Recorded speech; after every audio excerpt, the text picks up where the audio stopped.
Going on, my friends? I'm Rick, and this is your seat table, and this is little Missy over here, at least most of her. She's up here being insistent on giving some scritching and some rubbing and some scratching. She's a little bit feisty, so I have to be careful how I handle her because I'm not trying to cheese her off, and I don't. Come on, can we get off the table? Yeah, can we get off the table? Ooh, good. There we go. Stay off the table. So this was donated to me by the Cleveland fellows, the same guys that gave me the pad, the data pad, and the Apple computer. That really gracious that they gave this stuff, and I was floored because he said he was sending me things, but he really stepped up, and these donations to the channel, they help me in a lot of ways. They help me in more ways, both mentally and just from knowing that somebody out there actually gives a shit and that there are good people out there, because sometimes life can just remind you just how often that's not so. And so this is the first time I've had any, this is the Essentials. Somebody sent me the basic set last year, so now I've got stuff I'm adding into and adding to. This is all using the updated system that you guys are quite familiar with, where I am not. This is, my stuff, it goes. You got to go back to the original fastest stuff to understand my full comprehension for the game itself and for tabletop combat. And it has been at least 15 years since I've had the pleasure of actually playing a BattleTech scenario in any form. Once again, I don't have the hardware. My computers just will not handle the software for the video games. And I've played some of the older video games way back in the day, and while they're okay, they're fun, they're just still video games to me. Unfortunately, that I'm not as reactive or hand coordinated as I once was, and so it's a bit more of a challenge for me to do that. So we're looking at the mech record sheets, which are condensed and quite useful compared to the old ones that we used to have and still can download and get. I mean, it's I like the setup and the style. The only thing I would probably do or recommend is if you can get these things laminated, then you can use a dry erase marker to mark damage and stuff, and then not ruin the item itself, right? And the other thing that would be nice is if it included the ammo use. So we know how many are available, but if they would just include a couple white boxes next to that, then you could be complete. Because then like I said, you can laminate it and you could track your weapon use, your ammo use and stuff pretty easily. So it comes with what, two mechs, or two plastic mechs. You got one. Let's see, we have the Centurion CNSA, the Wolverine VR6R. Wolverine is a damn solid mech. I've had lots of good use with them. Thunderbolts, I love Thunderbolts. Other than their heat issues, I don't know. I'm being told that the newer versions have with the double heat sinks have really brought the Thunderbolt to the forefront as a frontline combat mech. And then we have the Rifleman RFL3N. There's a lot of people that love and hate this mech. I don't know if they've ever managed to address the really crappy armor distribution, especially the rear. You get behind the average rifleman, and they're toast. It doesn't take long to put one down if you can get behind them.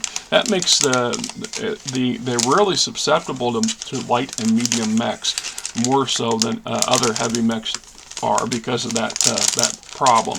That you can outmaneuver them and get behind them and hit them where the weak armor is. That's always been your goal anyway with light mechs in the first place. If you're going to put them in combat against anything bigger than a medium, you got to be able to keep that maneuverability going. It's just very important. Then we have a mini book from Michael A. Stackpole, Spanner and the Works. I'm gonna enjoy reading this. I think I will take it with me this week and do a little read through on it and maybe see what we got goes with it. And then we have the little cards. Now I don't know exactly what are these. These are pilot cards. So Justin Xene Allard. So each one of these mechs must have a appropriate pilot. And hey, we've got yet more dice because, you know, most of us don't got enough dice in the first place. And this is not including the big honking red box bag I got sitting up here, because, you know, this is my big old dice bag, and you can see it has seen some heavy use. This is actually the farmer savings bank in my hometown of Mitchellville that I got when I was a kid. I was probably 8 or 9 years old when I got this bag, because it came with a bank account, or when I opened my first quote savings account that never panned out.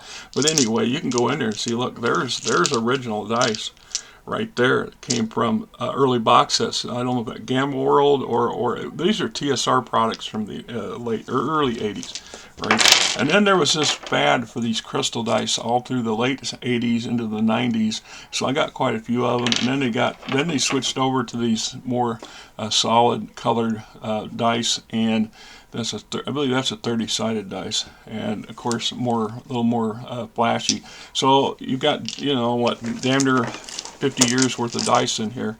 Just saying.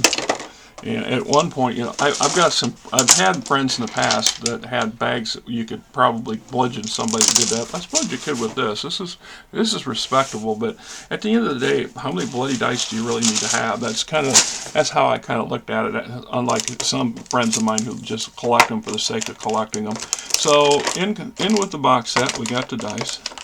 We then don't want to go back in. And once them dice are out, man, once them dice are free, they don't want to go back in. They just fight their way. They got a purpose, and they know they got a purpose. We gonna do that purpose.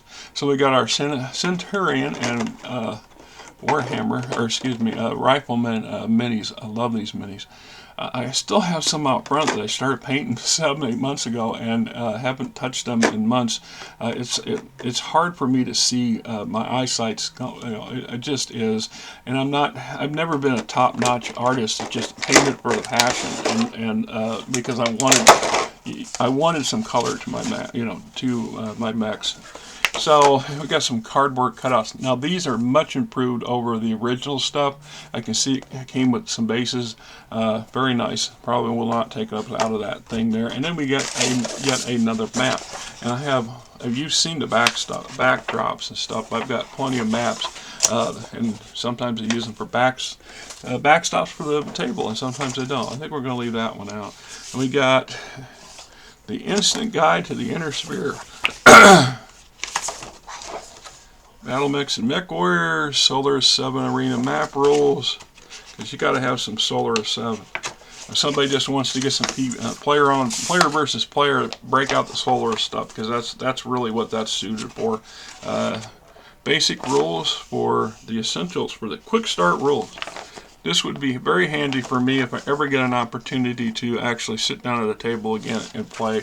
There is a couple BattleTech groups in the greater Des Moines area. Unfortunately, whenever I try to find them, they'll occasionally post on a Facebook website, oh, we're going to be at JC's Hobby, or we're going to be, it's usually Mayhem, but they either go on days where I'm working, or I've been working so damn much I'm just too damn tired to go out there.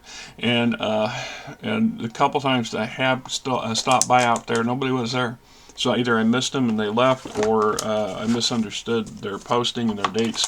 Now someday maybe I'll run into them. But, you know, the thing that's interesting, or maybe not, is that I have not encountered anybody from in my immediate region who's ever found my damn channel, which I guess is not totally impossible. It's just we're still growing. I mean, we're nowhere near the category of some of the more popular channels, and that's for good reasons. I mean, you know, I get it. My style is a bit choppy and amateurish.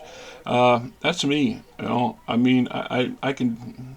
No matter how hard I try to improve things, it's like the technology. I tried to improve it. That's why I got the XSplit that allowed me to have an opening and a closing, and to be able to transition and put images up on the screen and have some options and stuff.